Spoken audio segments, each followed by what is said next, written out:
Whaatalo fatu telefola Radio Samoa le nei tae au, ma lole soifua manuia, o tala a mata o le nei vaiaso. Ele o le leile recycling system mani usila, ma ua whaatalo sanga ina ifina ngalo tangata lautele. Transforming recycling le ngoa fuafuanga le malo ua wala au mai nei tangata lautele. E whaali fina ngalo iai ina ia whaalele ia ati liele system. Maya David Parker o le ministao si o manga, ua ia whaali manino, ele o lava ma ele o le leile tūlanga o iaile recycling system a le atunu. Ma o le mafuanga fo i lea o le tele o le ota ele o mawhai o na recycle pe wha mamae toe wha au ngā, mai uai ina la fua i umai le la pisi. O le talo sanga wa taatia mai, o le ava ai i awala sanga wha le ai le au ina mai o le recycle, lona lua, o le va ai e totongi tangata e wha fo ia mai atingi fangu, le wha pe luas fulu sene i le fangu, ma le lona tolu, e patino le i pisinisi. Ele o la vea fangu susu i lalo le fuafuanga le totongi pe ato e wha fo i mai, e pe o isi atunu i fafu. O le proposal o tatala ne itua mo fina ngalo wha alia ta wala mai le upenga ta wha ilangi mtanga luenga o manga, ma e wha angata vanua e wha asoa ai, i le aso valu o le masino me. Wa whaatupula ia tangata so ona ta lafo whaamtalanga a o wala awa ye mo o mia se mea ai, ma o lewa pu e na itala noanga whaia uma i lunga o le telefoni. O le system lea se tasi o food bank i kala estete, a o whaatupula ia le whai numero o telefoni wala awatu, ma so ona whaile au whai ngā luenga. Tu sama le lua se lau food parcels i totono le vai aso i kala estete, e ki liva i le 0800 hungry, ma a o maa losi le wha mai ma wha anofo i se le to atele, walu wha asolo atu ai masaunoa ngā nisi ma a fia ile au whai ngā luenga.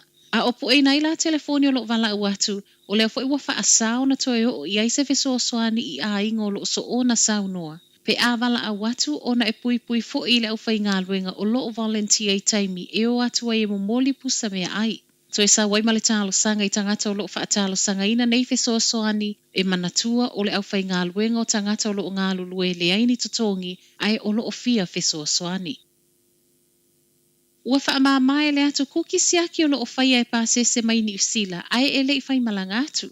O le ua manatu mai le atu kuki le whai ngata o iai ni usila ma le maa lose o le pipisi le wha mai. Ma au mai ailana i oe, e suia siaki PCR a nga i rapid antigen test o lona winga o pāsese umai o atu i ni usila. O lea ele ngata o le awha asau ina le lata le tolu se lau tāla ni usila e whai ele siaki PCR. A o le leto e popole pe ma wale whai ungo le siaki, ona o le pisi tele o no whanga lo o whai eso engo siaki le taiminei.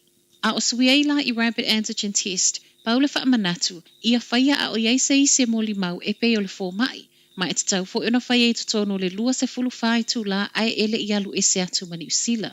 O le vai aso fo e toi talia i fo i tangata atu kuki ele i whai atu i e ulu whale atu, ma o le a le mo o mia leo i no whanga wha anofo esea. Ai mo tangata mai au se talia o lo ui mai i ni usila, o leo le a le toi mo o mia le stand down se fulu aso, ai ele i oso le wa alele e alu atu ai le atu kuki. O lo o wha au popo pea tangata maali liwi ni usila, ai mai se lava tangata mātutua o na o le COVID. To avalu isi tangata mau el COVID maali liu wha au popo na tā ua mai aranafi. Ma o lea to avalu, e ono se fulu tau sanga anga i lunga le mātutua. Isi toi tepa i tutono o le tolu aso i o mai aranafi. O le luas fulu ma le lua o tangata maali liu o i lato uma e 5 se fulu tau sanga anga i lunga. E o mai aranafi wa se lau se fulu tolu tangata maali liu o na o le COVID i tutono o le atunu. I cases full reportia el community ananafi, se fulu fa afe, fa se lau wivas fulu fa. Ai le aso to nai, se fulu valu afe ono se lau wivas fulu wiva. Matala mulimuli, ua le fa awa wina nisi au nanga masani Wellingtone, ona ole te leo le afianga o tata whai ngā luenga makone karate le wha mai. O le wata o fia le City Council o Wellingtone ngā luenga toi wha le le lunga a wala wha apele recycle, ona ua le aini tata whai ngā luenga. Tusa ma le fase fulu pasene o tangata whai a wala wa a fia le COVID, ma ua a fia i ma le telo ngā luenga toi wha le leia. O nisi fo opolo keti toi wha a fōu, o saule wha i unga le council, ta au fi uma mo se taimi le tu mau. O le au ino le la pisi ma au nanga tau recycle wa wha i titia, o no le a fia o kona karate, ma o le a aluai le afa o la pisi recycle le la fuai, ai tau fia le au ina mai le la pisi mai nisi o no fuanga. Ele i wha manino mai le council po le ale o le a tau fia le tu ma wai pe wha i titia au nanga wa a fia pau o lea. O lo va ai po le isi lua vai aso. O lo iele wha moe moe vave ona toi wha fo isia au o nanga masani i se taimi vave ma o lo fua umalava i le toi vave fo i mai o le au whai ngā luenga. O tala nao le tae au, manuia le nei aso.